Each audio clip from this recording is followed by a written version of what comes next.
Welcome to part 2. In part 1, we uncovered in our interview with Oliver, founder of Ada AI, why the traditional back office is breaking under the weight of modern startup operations and how AI employees are already taking over full workflows at companies adopting agentic AI. But today we go even deeper.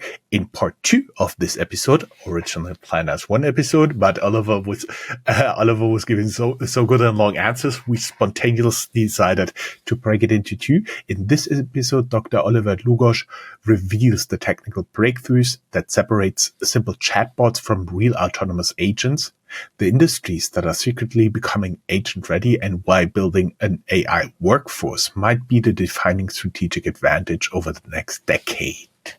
If you ever wondered how autonomous an AI should be, what guardrails matter, or how far you can push automation without losing control, this is the episode you cannot miss.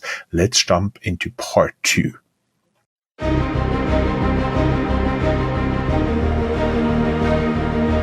Welcome to Startuprad.io, your podcast and YouTube blog covering the German startup scene with news, interviews, and live events. Welcome to part 2 of our conversation with Dr. Oliver Dlugosch, co-founder of Ada AI and previously co-founder of the Razor Group based in Berlin, the e-commerce company that scaled beyond 700 million euros in annual revenue. In part 1, Oliver walked us through the origins of Ada Corp, the rise of AI employees, and why agentic AI is fundamentally different from every wave of automation that came before it. Today, we shift gears. In the second segment, Oliver breaks down the technical and operational mechanics that allow AI employees to execute multi-step workflows, make decisions, coordinate across tools, and operate at levels that were considered impossible just a few years ago. We explore the real breakthroughs behind autonomous agents, how companies move from one agent to AI workforce, what guardrails prevent runaway autonomy, emerging industry leading the adoption curve, and how agentic AI will reshape hiring rules and organizational design. In part 1, showed us why AI employees matter, and part 2 shows us what's coming next and how fast. Oliver, welcome back. Thank you. Great to be here. Totally my pleasure. For everybody listening, it was a few days or even longer. For us, it has been just 5 minutes. So let us talk about what's the real technical breakthrough that makes AI employees fundamentally different from chatbots or those RPAs. Why we have chosen to call them AI employees is because that wording should show that the usage, the application goes beyond these very singular purposes. What do I mean by that? A chatbot is there to chat, right? It's mostly confined to the exchange of communication, right? You can have small LLM helpers that, for example, summarize documents, right, and give you a quick notes around it. But the thought about AI employees is that it can go much, much further. It can go beyond. It can actually act on a longer process scale, so to speak, and connect many different dots. And what you need for that is many different things. You need the capability of using LLMs in exactly the right way, that they produce the outcome that you want, human-like communication. You need integrations into many different systems. You need an integration into your communication system, into your Outlook or whatever email provider you use, into your maybe direct messaging service. You need integrations into your system of records, into your ERP, your CRM, for the logistics folks out there, into the TMS, the WMS. You need a human interface. You need a front end that the team can actually use, right? And there are all of these different elements that you need to combine in order to really think an entire process. Because only if you think an entire process, you can also have impact that is really sizable, that is really substantial, and it's more than a little helper here, a little helper there, where yes, it might be interesting, it might be helpful in everyday life, but it doesn't create this measurable, meaningful impact for organization that truly, gives teams the room to breathe and feel like, wow, something has really changed. And because you can combine all of these different things now, and because you can tie all of these ties together, you can think about a broader automation and more impact that creates benefit for the organization. As Ada AI grows quickly, what patterns are you noticing in the demand of your customers? Which industries are or which processes are agent ready now, as of today? The pattern that emerges is that companies often have one or two use cases that is on top of everybody's minds because it seems to be present. It seems to be that people discuss these. And we often start there, and they most frequently lie in the procurement process, sometimes in the distribution process, but often in procurement. And then when you go deeper and you start to work on the project and you start to build, then more and more people hear about, what is possible and what can be done nowadays with the help of LLMs and other technology. And then more ideas emerge and people start to see more use cases from different parts of the organization and start to discuss and, also initiate further projects, further use cases across the org. So I would say classically your procure to pay and your order to cash flows are agent ready or automation ready. Really, I think the word AI agent is something that I find, I don't know, difficult in how to interpret it, right? What does an agent actually do? What does an agent mean? I feel like it's a word that everybody uses, but what is really behind that curtain? What is an agent? I would bet if you ask 10 people, you get 12 answers. No, I fully agree. That always reminds me in the mid 1990s, everybody was trying to sell multimedia computers, and they had experts from like 5 newspapers doing their elevator pitch, and everybody talked about something different. Yeah, I fully agree, right? And by the way, I'm not claiming that AI employee is the best wording, right? In any way. I'm not claiming that. I'm just saying that, these AI agents have popped up, and I find it difficult to grasp what is really meant by it.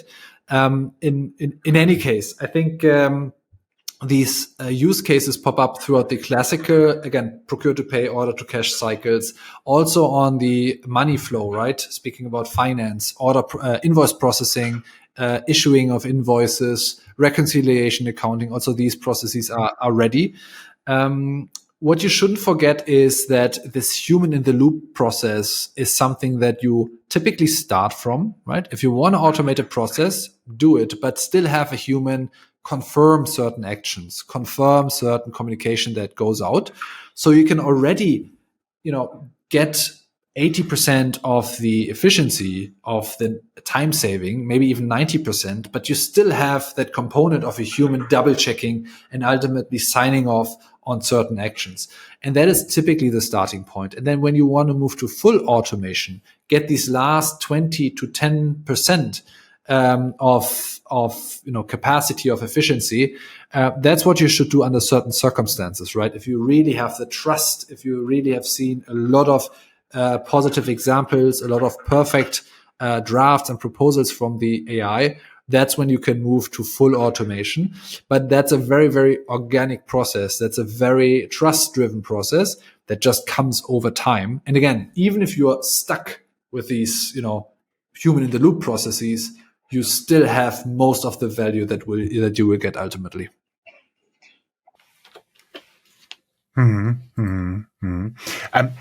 We've been always talking about the employees who get rid of very boring stuff. We've been talking about the entrepreneurs who get more efficient with a few employees. But where are the customer wins? What's the most surprising outcome a customer has seen after deploying an AI employee? The first thing that customers think about is the efficiency, right? And saving capacity, saving resources. But what also comes out of all of these projects is an improved speed of processing data, processing input, responding to customers, responding to suppliers, reacting to any kind of signal that comes in, really.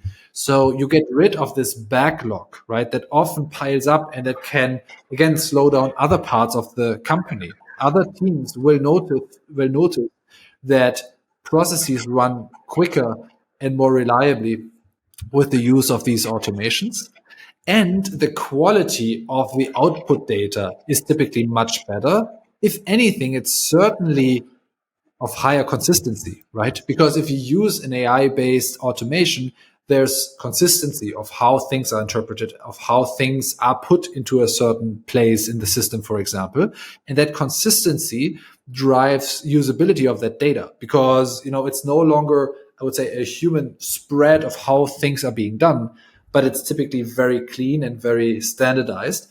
And that is a benefit that many companies don't foresee, but that they experience as they use the AI employees because they make the data more consistent and more usable going forward, also for other teams. Mm-hmm. Mm-hmm. Mm-hmm. I see. You do that because you want to scale. But what are some scaling challenges with AI employees? What's the most underestimated challenge that companies, your customers, face when scaling from one agent to an AI workforce to many agents? When we think about these automations and changing processes in companies, ultimately that's what we're doing. We're changing processes. Then you should never underestimate the human factor, right? You will always have those teams that are responsible for the processes, that oversee the processes, that further develop and advance the processes. And you cannot go faster than the team can go, right? You always have to take everybody along and make sure that these changes happen at a pace that is digestible for the organization. And so the limitation in scaling is really not a technical limitation. It is not a limitation of being able to produce these automations. It's a limitation of how quickly can teams and organizations adopt to these changes. And I think that's a very, very natural limitation. And is something that you should always keep in mind when you think about how quickly do I want to scale from 1 to 2 to 5 to 10 use cases or AI employees. Mm-hmm. I see. In the founders world, we will be talking about what's the workflow no founder realizes can be automated, but every founder should automate using an AI employee. Let's do a little bit outlook into the future. How do you see the balance between human teams and AI employees evolving over, let's say, the next 5 years? I know it's pretty early, but give us a positive vision. I think this view is pretty clear. I think there will be less and less and less of these painful manual things that you have to do, the repetitive ones. I think we will spend more time on really figuring out stuff, figuring out how to do things, and then having your AI employee, your assistant, your agent, whatever you want to call it, take over what you have defined. It will also help us, become more creative, right? You can use LLMs to get new ideas, get new impulses, and then turn them into great ideas, turn them into great execution, and really, move your business, your startup to the next level. So I think you will have less of this boring, painful piece, and you will have more of the creativity, do things differently, and come into a state where it's exciting to advance your business because you no longer have to take care of the very, very basic stuff. I was just wondering about AI employees, the very, very boring stuff.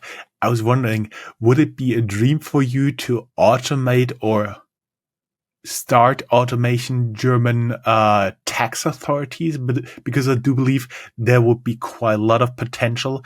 And I also do believe there are a lot of people who have jobs that are very repetitive, and I'm sure they would love to get rid of at least those steps of the work.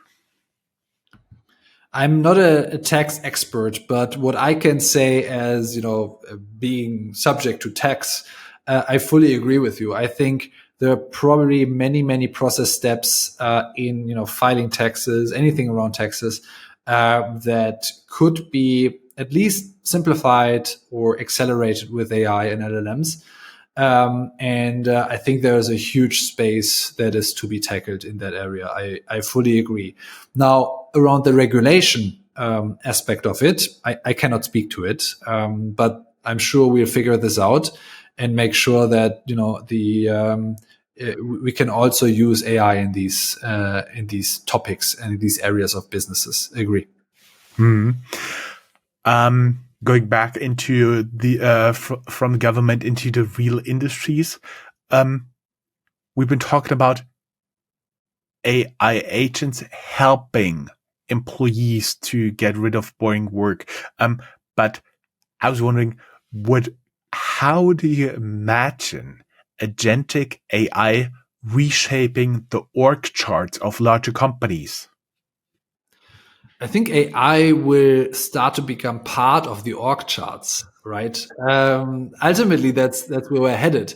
And what does it resemble? Org charts basically resemble or mirror, certain resources, capacities. I'm sorry, I'm not trying to be, inhumane or anything. I'm just trying to abstract it, right? What is mirrored in an org chart?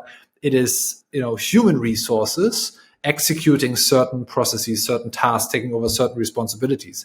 As we see AI applications take over that role, they move into that capacity, right? And you will see that a person will be completely occupied with running many, many, many operational or a large volume of operations through the help of AI employees, agents, whatever you want to call them, and being that person that keeps an eye on all of these processes, right? Keeps an eye on quality, further advances the process, further advances the model, the application, and really being able to have such a huge leverage, right? Imagine one person handling, I don't know, thousands of customer requests every day. Why? Because they have LLMs and AI at their fingertips, right? And they can do this at a speed and a quality that was unprecedented, that you could never have had with just humans, because you can further improve these algorithms and these automations more and more and more. And I think that operational leverage that you can have will result in org charts looking very different from today. Do you know, when you've been talking about the difference in org charts, what do you say triggered one idea in my mind? Because when I was working in a lot of different companies as a consultant, if you're good at consultant, you get invited to the Christmas party of the company. And then you do have the retirees, the people who come in, they're retired, and they talk about what was work like 5, 10, 20 years ago.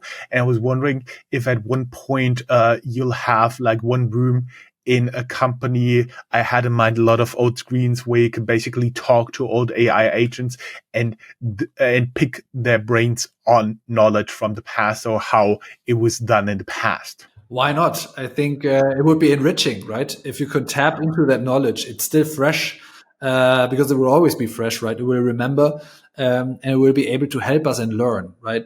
Obviously, you will never be able to fully take over that human element, right? You will always have the core team will be humans at your Christmas party, and you will probably not celebrate with AI employees. I don't know. Maybe we do. I assume we will not. But having that, these capacities of remembering stuff very clearly, giving you insights, you can ask any questions. It will hopefully answer in the correct way, in a true way. I think this is a value add that we are just starting to understand, just starting to grasp, really. What I had in mind when I was talking about this was having a digital room, not necessarily to be entered during Christmas party. We all know that can get out of hand, but a digital room where you can basically look into different screens and have all the old AI agent archived there, which of course, will be a big job for knowledge management. I'm sure you're working on ideas for that as well. um, let's pick your brain a little bit about a contrarian view. What is one unpopular truth about autonomous agents that nobody in the AI industry wants to admit? I think it comes down to this topic of autonomy that you mentioned before, Jörn. I think the unpopular truth is that we are still far away from this true fundamental autonomy of really running human processes. People sometimes claim and continue to claim that we are there already.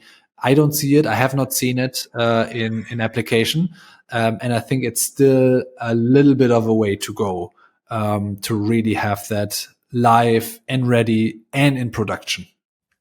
Mm-hmm. For our founders out there, for our audience, DM us on LinkedIn, me, your manager. What would be the one process you'd automate first? We'll share the most creative ones anonymously. Looking forward to ideas there. Let's get a little bit towards the end and dispense a little bit of advice. What's your advice to early stage founders who want to build AI ready operational structures when they're starting out like today or, today is late November 2025, but this will air in January 2026. A lot of activity is going on in January. Everybody wants to start something new. What advice would you give to entrepreneurs now thinking about setting up the company?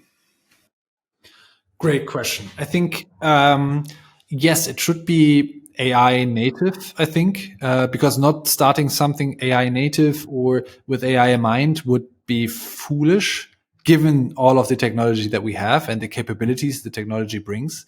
But I wouldn't overdo it. I wouldn't say, first day you start thinking about AI. No, first day, think, what is your business? What do you want to do? What's the value that you will bring to your customers, to, society, to the world? And since post-corona, how do you make money? What's your unit economics, your economics of scale? And then think about how AI could raise that. That would be something I would be thinking about. How about you, Oliver? Exactly, 100%. So first start with, what are you doing? How do you create that value? How do you monetize? All of these are very, very important questions. And once you've figured that out, or once you have an hypothesis and you want to test it, use AI as a tool, right? Use LLMs to then scale yourself, scale your time. But if you're not a business, that sells AI, where AI is really the core product, don't start with AI the very first day. Start with the fundamentals of the business. I think this is true. This will always be true. And once you've started to figure out things and you have your hypotheses or something that's even proven, use AI to scale. Use AI to create that leverage that you want to have. I'm curious for one thing, because we're going to the last standard question and then we have the two mandatory. But before we go into that, can you see a future where the AI employees are targeted by hackers and used for nefarious purposes? I think that time is already here. I'm very sure that hackers are already trying to attack LLM systems, AI systems, and it's something that you have to stay on top of, and that you have to build countermeasures against. So I think that's absolutely critical whenever you design any kind of AI system, that you have that in mind. People will always try to get to your system. They will always try to hack you. So security is number one priority, particularly if you think in broad applications, right? For a small company, small startup, they might not be the first target, but when you move to larger scales, then you're certainly targeted day in, day out. And that must be very core to how you approach the entire thing. Mm-hmm. I see. And the last question I prepared for this interview: if every company in the world would deploy AI employees tomorrow, what do you guess would be the one that breaks first? Like what function, what capability, what would break first? Oh, great question. Great question. I mean, looking at what LLMs are great at, I would assume some of the numerical stuff would probably break. I don't know. Maybe the, forecasting piece or the optimization piece might be something that is most fragile because, LLMs, large language models, are not designed for numerical analytical approaches. But that's just my guess. I hope we will not see that happen. But if I had to guess, that would be my take. Our standard questions are pretty normal. Are you open to talk to new investors? We are always open to talk to new investors. We are not actively fundraising, but we are always open to talk. And this is a funny question for you, because are you also open to look for talented employees that you cannot yet completely replace with AI employees? We are also looking for great people, absolutely, at any point in time. So yes, we are hiring. So basically, we'll link down here your career website and your personal LinkedIn profile so investors can reach out to you. Perfect. Let's do that. Oliver, thank you very much. It was such a pleasure to have you here twice. Thank you.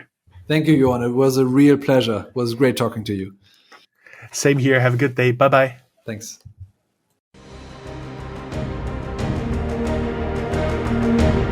That's all, folks. Find more news, streams, events, and interviews at www.startuprad.io. Remember, sharing is caring.